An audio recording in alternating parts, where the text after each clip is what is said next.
2020 সালের ফেব্রুয়ারি দক্ষিণ আফ্রিকার মাঠে ইতিহাস গড়েছিল বাংলাদেশ যুব দল। ফাইনালে ভারতের বিপক্ষে বল হাতে যিনি নিয়েছিলেন 3 উইকেট, তিনি অভিষেক দাস অরণ্য। কিন্তু বিজয়ের নায়ক হয়েও আলো ছুঁতে পারেননি তিনি। হয়ে রইলেন পার্শ্বনায়ক, হয়ে রইলেন আক্ষেপের নাম। এরপর সময়টা কেবলই হতাশার।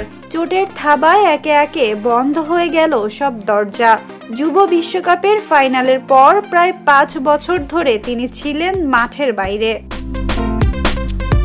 ভাবুন তো, একজন তরুণ ক্রিকেটার যার হাতে ছিল স্বপ্নের আলো, সে যদি হঠাৎ করেই খেলার বাইরের মানুষ হয়ে যায়। অভিষেকের জীবন হয়ে উঠেছিল সেই গল্পই। ওই মোমেন্টটা তো আসলে অনেক ভালো লাগার একটা মোমেন্ট ছিল।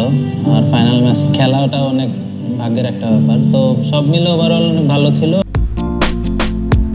কখনো একাডেমি মাঠে, কখনো জিমনেশিয়ামে, কখনো আবার শেরে বাংলা স্টেডিয়ামের গ্যালারিতে বসে খেলা দেখা। যে খেলাটা একদিন তার জীবন ছিল, সেই খেলাটাই অন্যদের খেলতে দেখা ছিল তার একমাত্র সান্ত্বনা।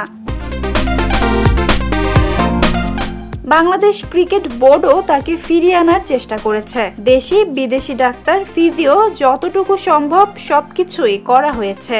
কেউ বলেছে শুধু ব্যাটার হিসেবে খেলো, কিন্তু কে জানে অলরাউন্ডারের বুকের ভেতরটা কি শুধু ব্যাটিং দিয়ে ভরানো যায়। দলগুলো তাকে নিতে চায়নি শুধু ব্যাটার হিসেবে। আর অভিষেক, তিনি লড়ে গেছেন চুপচাপ নীরবে, এক অদম্য লড়াই। ইনজুরির পরে আসলে আমার যে পেইন ছিল ওটা আসলে টলারেট করার মতো ছিল না। তো এটা মাঝে মাঝে এমন হয়েছে যে আমি রাতে ঘুমাতে পারতাম না। তো অনেক পেইন নিয়ে ক্যারি করছি আর কি। তো এটাই তো অনেক খারাপ একটা মোমেন্ট ছিল, বাট এটা আমাকে অনেক বেশি মেন্টালি স্ট্রং করছে এখন। আর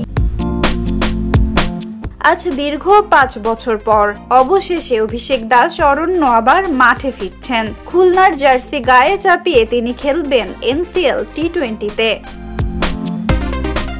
আজকের এই মাঠটা তাই শুধু একটা টুর্নামেন্টের সূচনা নয়, এটা এক তরুণের ভেঙে পড়া স্বপ্নকে নতুন করে জোড়া লাগানোর দিন। এটা সেই ছেলেটির ফিরে আসার দিন, যে ছেলেটি হার মেনে নেয়নি।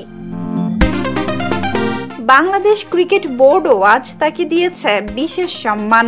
NCL T20-র গ্র্যান্ড লঞ্চে অভিষেক দাস অরণ্যকে জানানো হয়েছে ট্রিবিউট। আমি আসলে সবসময় লাইফে এটাই বিশ্বাস করি যে নেভার গিভ আপ। আমি ফিরছি NCL T20 দিয়ে।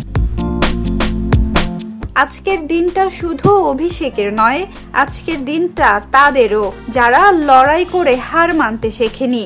আজকের দিনটা তাদের যারা জানে স্বপ্ন কখনো মরে না। নাজিফা তাসনিম, ক্রিকেট 97।